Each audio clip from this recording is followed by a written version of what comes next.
ಹರಿಪ್ರಸಾದ್ ಹೊಸ ಬಾಂಬ್ ಅನ್ನು ಸಿಡಿಸಿದ್ದಾರೆ. ಆರ್ಎಸ್ಎಸ್ ವಿರುದ್ಧ ಮುಂದುವರೆದ ಕೈ ನಾಯಕರ ಸಮರ. ಜಾಲತಾಣದ ಮೂಲಕ ಬಿಕೆ ಹರಿಪ್ರಸಾದ್ ಅವರು ವಾಗ್ದಾಳಿಯನ್ನ ಮಾಡಿದ್ದಾರೆ.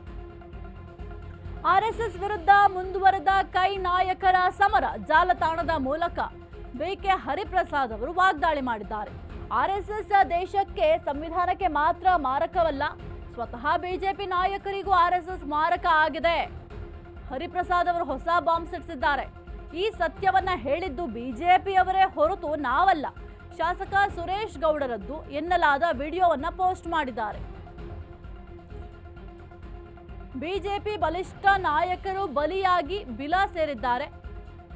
ಆರ್ಎಸ್ಎಸ್ ಎಂಬ ವಿಷಜಂತು ಎಲ್ಲರನ್ನೂ ಕೂಡ ಸುಟ್ಟು ಬೂದಿ ಮಾಡಿದೆ.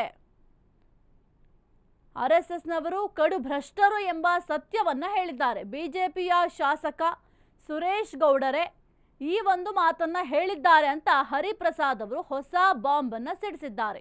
ಸರ್ಕಾರದ ಎಷ್ಟು ಹಣ ಸಂಘಕ್ಕೆ ಸಮರ್ಪಣವಾಗಿದೆ, ಇದಕ್ಕೆ ಉತ್ತರ ಹೇಳುವ ಧೈರ್ಯ ಯಾರಿಗೂ ಇಲ್ವಾ ಅಂತ ಪ್ರಶ್ನೆಯನ್ನ ಮಾಡಿದ್ದಾರೆ. ಪೊಲಿಟಿಷಿಯನ್ಸ್ ಎಲ್ಲವನ್ನ ಮಾಡ್ತಿರ್ತಾರೆ, ಸುಮ್ಮನೆ ಬಿಡಲ್ಲ. ಈಗ ಯಡಿಯೂರಪ್ಪನ್ ಯಾಕೆ ಹೊಡೆದಿದ್ದು ಹೈಕಮಾಂಡ್ ಅವರು? ಒಬ್ಬ ಬಲಿಷ್ಠ ಆರ್ಟಿಸ್ಟ್ ನ ಹೈಕಮಾಂಡ್ ಗೌರವ ಕೊಡಲ್ಲ ಅಂದಾಗ ಒಂದು ಬಾಕ್ಸ್ ಹೊಡೆದೇ ಹೊಡಿತಾರೆ. That is A common phenomena. ಗೊತ್ತಿರಲಿ, ಯಾವನೇ ಒಬ್ಬ ಸಂಘಟನೆ ನಾನು ಅಂತ ಹೋದಾಗ ಅವ್ರಿಗೆ ಬಾಕ್ಸಿಂಗ್ ಹೊಡೆದು ಕೆಳಕ್ ಹಾಕ್ತಾರೆ. ಪಾರ್ಟಿ ಸಂಘಟನೆ ಏನಾದ್ರು ಹಾಕೊಂಡಿ ಅಂತ, ನಾನು ಅಂತ ಯಾವನು ಮೇಲ್ ಬಿಡಲ್ಲ ಅಂತ ಅದ್ವಾನಿನೇ ಹೊಡೆದ್ಬಿಟ್ಟು ಆರ್ಎಸ್ಎಸ್ ಅವರು ಎಲ್ಲ ಮೂಲಕಂಪ ಆರ್ಎಸ್ಎಸ್ ಕಾರಣ ಆಗ್ಲಿಲ್ಲ. ಅಯ್ಯೋ, ಅವ್ರ ಬಗ್ಗೆ ಮಾತಾಡೋದು ಬೇಡ. ಬಟ್ ಅವರಷ್ಟು ಕರಪ್ಟ್ ಇನ್ಯಾರೂ ಇಲ್ಲ.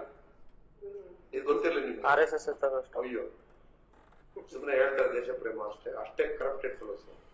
ನಮ್ಮ ತೆಗೀರಿ ಆರ್ಎಸ್ಎಸ್ ಅವ್ರನ್ನ, ನಮ್ಮ ಕರ್ನಾಟಕದಲ್ಲಿರೋರ್ನ ಯಾರು ಎಷ್ಟು ದುಡ್ಡು ಮಾಡೋರೆಲ್ಲ ಯಡಿಯೂರಪ್ಪನ ಪಟ್ಟಿ ಕೊಡ್ತಾರೆ.